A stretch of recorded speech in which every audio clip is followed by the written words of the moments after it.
চরমনাই সহ বিভিন্ন মাহফিলে এবং খানকায় যে জিকিরের তালিম দেওয়া হয়, এই জিকির কি কোরআন সুন্নাহর পদ্ধতিতে সঠিক? এক মুরিদের দাবি, চরমনাইয়ের জিকিরের সময় গাছপালা, মাছ সব কিছুই একসাথে জিকির করে ওঠে। আলা বিজিক্রিল্লাহি তাতমাইনুল কুলুব, সাদাকাল্লাহুল মাওলানাল আযীম।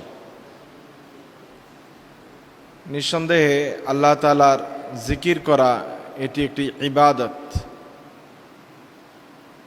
আল্লাহ তাআলার কাছে প্রিয় ইবাদতগুলোর মধ্যে একটি ইবাদত হলো আল্লাহ তাআলাকে স্মরণ করা, জিকির করা।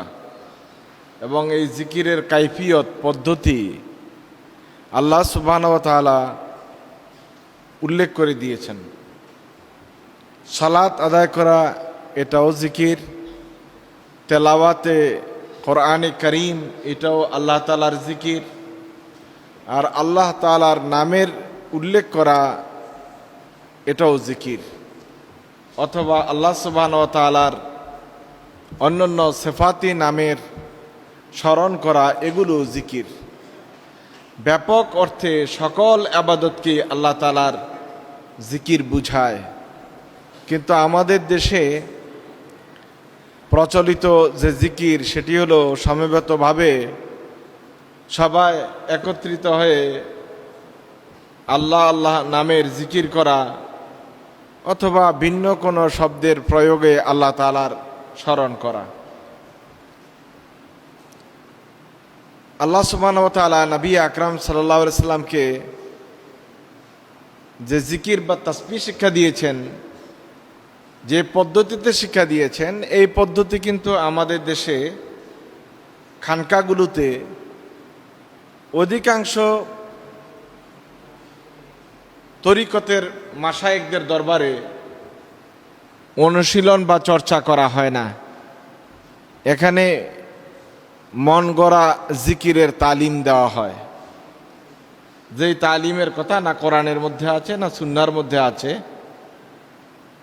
নবী আকরাম সাল্লাল্লাহু আলাইহি সাল্লাম কি কি জিকির করতেন, এগুলোর বিস্তারিত বিবরণ হাদিসের কিতাবগুলোতে আছে।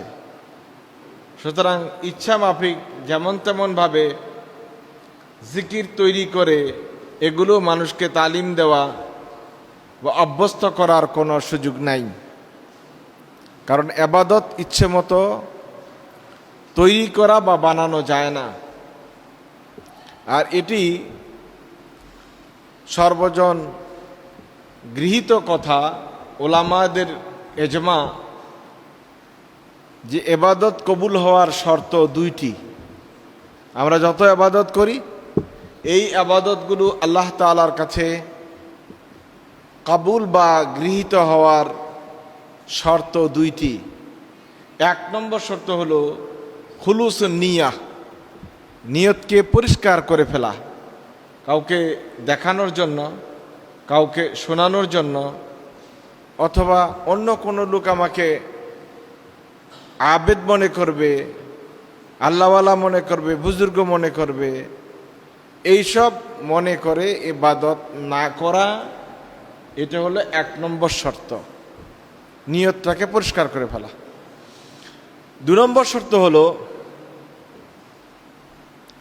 ইত্তেবাউ সুন্নাতে রাসূলিল্লাহ সাল্লাল্লাহু আলাইহি ওয়াসাল্লাম। ইবাদত করার ক্ষেত্রে এই ইবাদতটা রাসূলের সুন্নত কিনা, এই বিষয় সম্পর্কে পরিজ্ঞাত হয়ে জেনে রাসূল সাল্লাল্লাহু আলাইহি ওয়াসাল্লাম যেভাবে করেছেন সেভাবে ইবাদত আদায় করা। নিজের মতো করে যখন কেউ ইবাদত আদায় করে, তখন আল্লাহ সুবহানাহু ওয়া তাআলার কাছে এই ইবাদতটি গ্রহণীয় হয় না। কারণ ইবাদতের তরিকা এটি রাসূল সাল্লাল্লাহু আলাইহি ওয়াসাল্লাম থেকে নিতে হবে, নির্দেশ আল্লাহর পক্ষ থেকে, তরিকা রাসূলের পক্ষ থেকে। নিজের মতো তরিকা বানিয়ে ইবাদত করলে ওই ইবাদত আল্লাহ তাবারক তাআলার কাছে গ্রহণীয় হয় না।